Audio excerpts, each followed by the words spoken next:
नमस्कार दोस्तों। आज की वीडियो में हम सामान्य ज्ञान के कुछ मोस्ट इंपॉर्टेंट क्वेश्चंस को सॉल्व करने वाले हैं। दोस्तों ये video सीजीटीईटी, UPTET, CTET, MPTET, REET और पेट एग्जाम के अलावा अन्य आपके जितने भी प्रतियोगी एग्जाम होते हैं सबके लिए मोस्ट इंपॉर्टेंट है।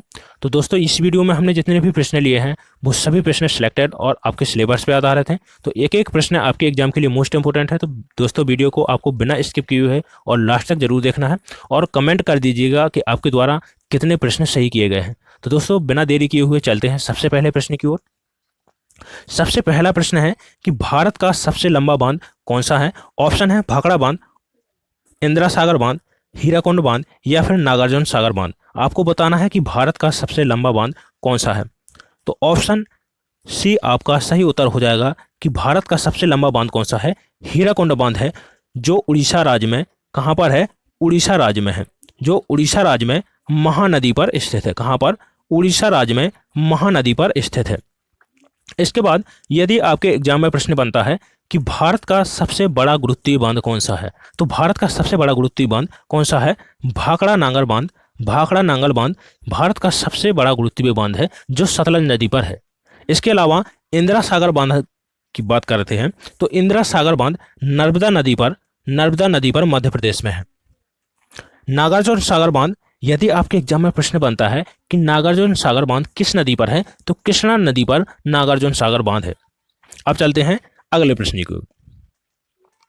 अगला प्रश्न कह रहा है कि किस राज्य की सीमा चीन से जुड़ी हुई है।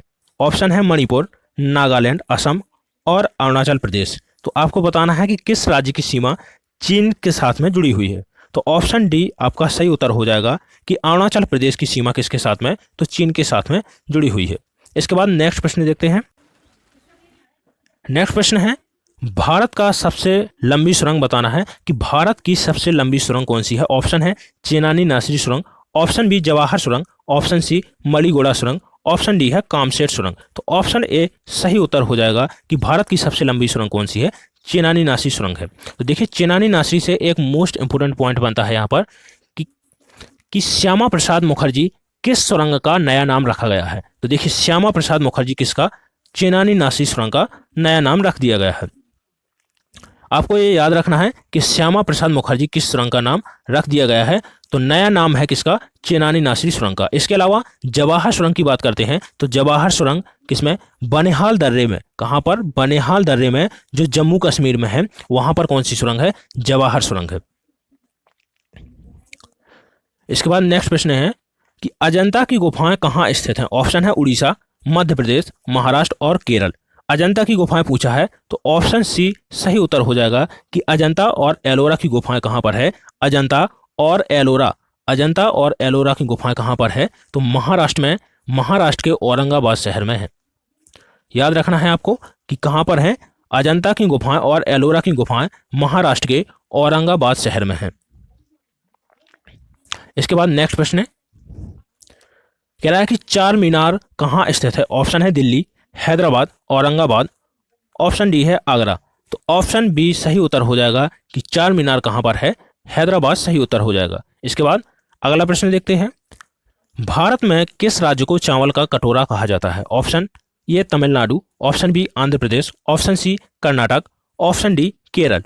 तो ऑप्शन बी सही उत्तर हो जाएगा कि भारत में चावल का कटोरा किसको कहते हैं, तो आंध्र प्रदेश को चावल का कटोरा कहा जाता है।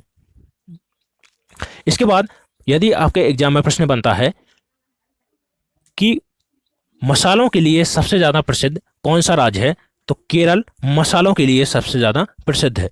सबसे ज्यादा मसाले की खेती कहां पर की जाती है, तो केरल राज्य में की जाती है। इसके बाद अगला प्रश्न है, ओजोन परत कहां पाई जाती है। ऑप्शन है आयन मंडल, ऑप्शन बी बरही मंडल, ऑप्शन सी क्षमा मंडल नहीं, यहां पर क्षोभ मंडल है, क्षोभ मंडल, और ऑप्शन डी समताप मंडल।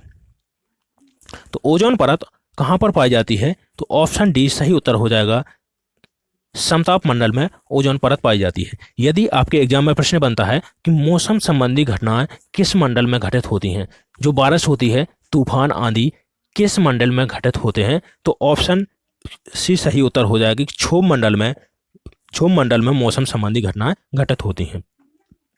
अगला प्रश्न है कि डेसिबल शब्द किससे संबंधित है। ऑप्शन वायु, भूमि, ध्वनि या फिर जल से?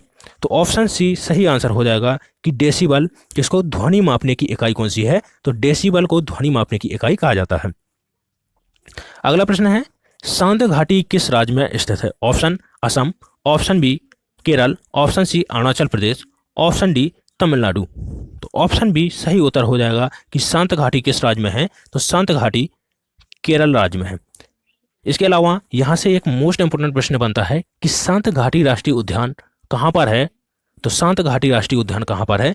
केरल राज्य में है, जिसकी स्थापना 1985 ईस्वी में की गई थी। अब नेक्स्ट प्रश्न देखते हैं। नेक्स्ट प्रश्न है, पृथ्वी के किस भाग में निकेल और लोहा की प्रधानता होती है? ऑप्शन है सीमा, निफे, सियाल और इनमें से कोई नहीं।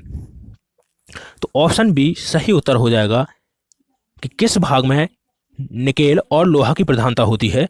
तो निफे भाग में निकेल और लोहा की प्रधानता होती है। यदि आपके एग्जाम में प्रश्न बनता है कि किस भाग में सिलिकॉन और मैग्नीशियम की प्रधानता होती है? तो सीमा भाग में सिलिकॉन और मैग्नीशियम की प्रधानता होती है। इसके बाद बात करते हैं, यदि आपके एग्जाम में प्रश्न बनता है कि किस भाग में सिलिकॉन और एल्यूमिनियम की प्रधानता होती है? तो सियाल भाग में सिलिकॉन और एल्यूमिनियम की प्रधानता होती है। अब चलते हैं अगले प्रश्न की ओर।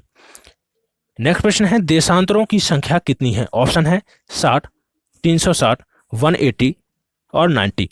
तो ऑप्शन बी सही उत्तर हो जाएगा कि कुल देशांतरों की संख्या कितनी है? तो कुल देशांतरों की संख्या 360 है।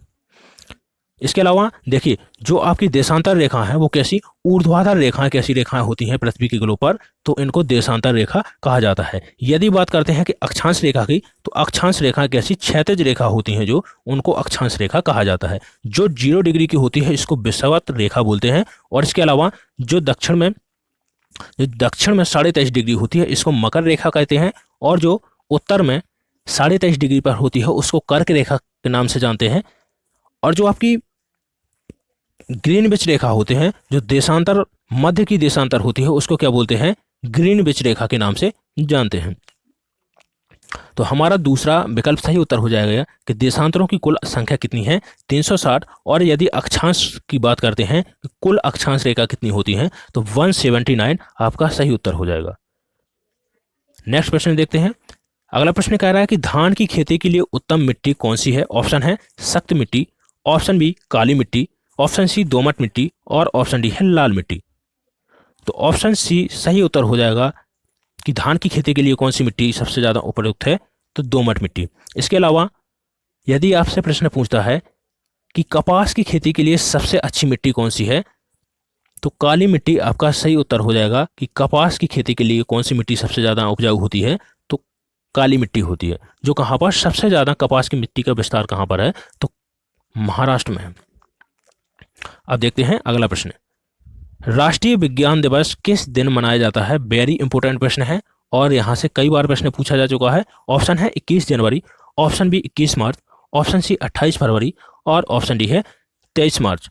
तो ऑप्शन सी सही उत्तर हो जाएगा कि राष्ट्रीय विज्ञान दिवस कब मनाया जाता है? तो 28 फरवरी को राष्ट्रीय विज्ञान दिवस के रूप में मनाते हैं।